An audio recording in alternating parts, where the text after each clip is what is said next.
Ethan Allen was a frontier warrior and revolutionary firebrand who became one of the most colorful figures in American history. Ethan Allen, the legendary leader of the Green Mountain Boys, was born in Litchfield, Connecticut on January 21, 1738. He came from a family of modest means. He had a commanding physical presence.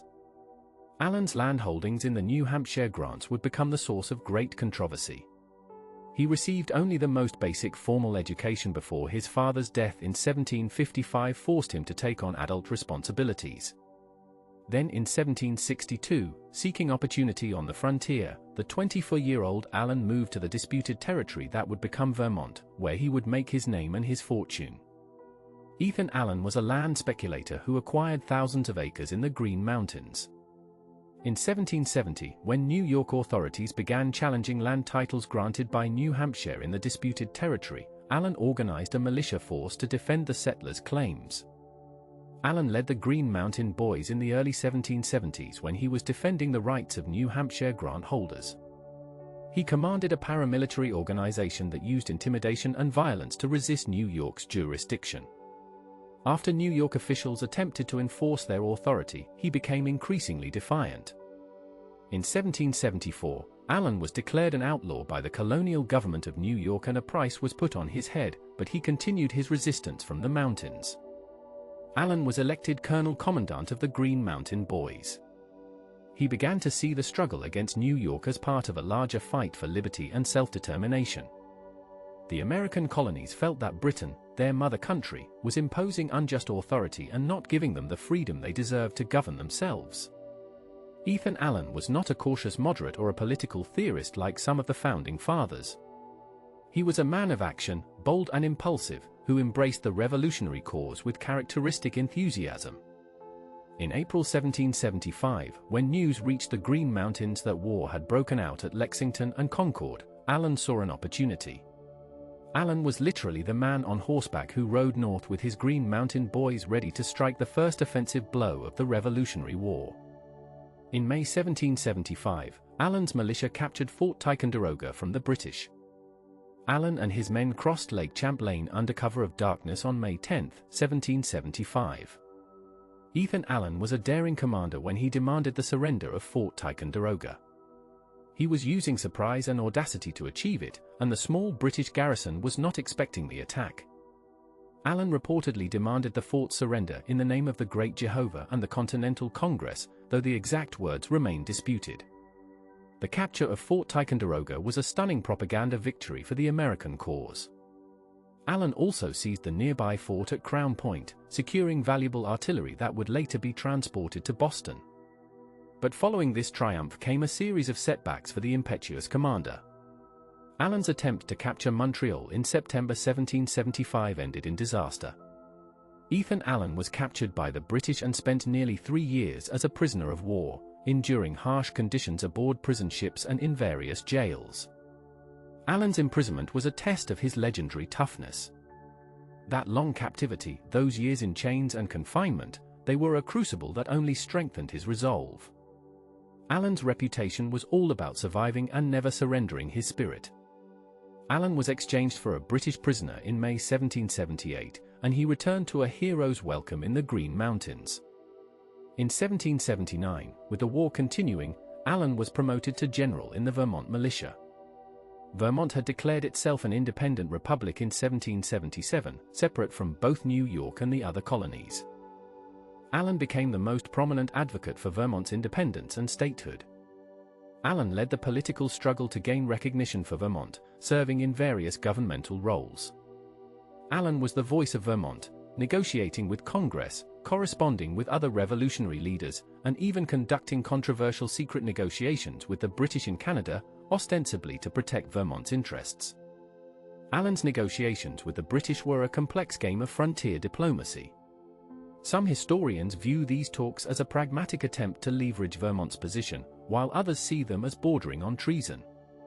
Allen always maintained he was working to secure Vermont's future. Throughout the 1780s, Allen worked tirelessly to establish Vermont as a legitimate political entity. He wrote prolifically, including his memoir of captivity and his controversial philosophical treatise. Ethan Allen was also a religious freethinker who challenged Orthodox Christianity. In 1784, he published Reason, the Only Oracle of Man, one of the first American texts promoting deism and rational religion. The book was controversial and earned Allen condemnation from religious leaders. Allen argued that reason, not revelation, should guide human belief. He rejected traditional Christian doctrines like the Trinity and original sin. For a frontier warrior to publish such philosophical arguments was remarkable and showed the breadth of Allen's ambitions. Allen's personal life was as colorful as his public career.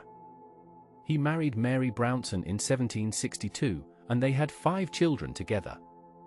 Mary died in 1783, and Allen remarried in 1784 to Frances Montresor Brush Buchanan, a young widow.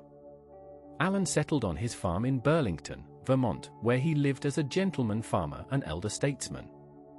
He continued to be involved in Vermont politics and land speculation. Allen's property holdings grew as Vermont developed.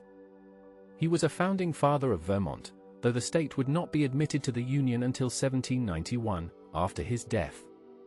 Allen understood that for Vermont to survive as an independent entity, it needed strong leadership and clear principles. He had to set the example of a leader who would fight for his people's rights against any authority, whether New York, Britain, or Congress itself. Allen's vision was of a Vermont that was self-governing and free. He believed in the rights of settlers and the importance of local control. His democratic instincts were genuine, even if his methods were sometimes questionable. Ethan Allen was a man of contradictions. He was a rough frontiersman who wrote philosophical treatises. He was a fighter who negotiated with enemies. He was a champion of liberty who could be ruthless with opponents. He was celebrated as a hero and denounced as an outlaw. Allen's legacy is complex because the man himself was complex. He embodied the spirit of the American frontier, that mixture of violence and idealism, pragmatism and principle. The Green Mountain Boys under Allen's leadership became legendary. They were farmers and hunters who could fight like soldiers when needed. They represented a new kind of American military force, not professional soldiers but citizen warriors defending their homes and rights. Allen understood how to lead such men. He shared their hardships and spoke their language. He was one of them, even as he led them. His leadership style was personal and direct, based on respect earned through courage and shared sacrifice. Allen's writings reveal a man of considerable intellectual ambition. His narrative of his captivity was widely read and went through multiple editions. He described his treatment as a prisoner with vivid detail and bitter humor. Allen portrayed himself as defiant even in chains, never bowing to British authority. Whether the portrait was entirely accurate or partly self-mythologizing, it captured how Allen wanted to be remembered. His philosophical work was less successful commercially but showed his engagement with Enlightenment ideas. The question of Vermont's status consumed much of Allen's later years. Vermont operated as an independent republic for 14 years, longer than Texas would later. Allen worked to maintain Vermont's autonomy while also seeking admission to the United States on favorable terms. The negotiations were complicated by Vermont's disputed borders and by the competing interests of New York and New Hampshire. Allen had to balance Vermont's need for recognition against his own desire to maintain its independence. Allen's secret communications with the British in Canada during the early 1780s remain controversial. He met with British officials and discussed various scenarios for Vermont's future. Some of these scenarios involved Vermont remaining neutral or even aligning with Britain. Allen's defenders argue he was bluffing, using the threat of British alliance to pressure Congress into recognizing Vermont. His critics suggest he was genuinely willing to abandon the American cause if it served Vermont's interests. The truth likely lies somewhere in between. What is clear is that Allen always put Vermont first. His loyalty was to the Green Mountains and the people who settled there, not to abstract principles or distant governments. This localism was typical of the Revolutionary era, when state and regional identities were often stronger than national identity. Allen was a Vermonter before he was an American. He fought for American independence because it served Vermont's interests, not out of ideological commitment to a unified nation. Allen's relationship with other revolutionary leaders was complicated. He corresponded with figures like George Washington and John Hancock, but he was never part of the inner circle of the revolution. He was too independent, too unpredictable, too much his own man. The Continental Congress appreciated the propaganda value of Ticonderoga's capture but was wary of Allen himself. His unauthorized attempt to take Montreal and his later negotiations with the British only confirmed their doubts. Yet Allen remained popular with common people. His story resonated with farmers and frontiersmen who saw in him a reflection of their own struggles and aspirations. He was a self-made man who challenged established authority. He spoke plainly and acted boldly. He embodied a certain American type, the frontier individualist who bows to no one. This image, carefully cultivated by Allen himself, ensured his place in American mythology. The capture of Fort Ticonderoga remained Allen's greatest military achievement. It was the first offensive American victory of the Revolutionary War and provided crucial artillery for the siege of Boston. The psychological impact was enormous, showing that American forces could successfully attack British positions. Allen's bold action helped set the tone for the war. It demonstrated that the conflict would not be merely defensive but that Americans would carry the fight to the enemy. Allen's years as a prisoner tested him severely. He was held in various locations, including the notorious prison ships in New York Harbor. Conditions were brutal, with inadequate food, disease, and harsh treatment. Many prisoners died in captivity. That Allen survived and emerged unbroken was a testament to his physical and mental toughness. His account of his imprisonment became a powerful piece of revolutionary propaganda, illustrating British cruelty and American resilience. After his release, Allen returned to find Vermont had declared independence in his absence. He threw himself into the work of building the new republic. He served in various capacities, including as a member of the Governor's Council. He helped draft laws and settle disputes. He continued to acquire land and promote settlement. Allen envisioned Vermont as a prosperous agricultural state, populated by independent farmers. His vision was largely realized, though not without conflicts over land titles and political control. Allen's religious views were radical for his time and place. In publishing his Deist Manifesto, he risked his reputation and standing. Many of his supporters were uncomfortable with his attacks on Christianity. The book was poorly received and probably hurt his political effectiveness. But Allen believed in speaking his mind, regardless of consequences. His commitment to reason and free thought was genuine, even if it was impolitic.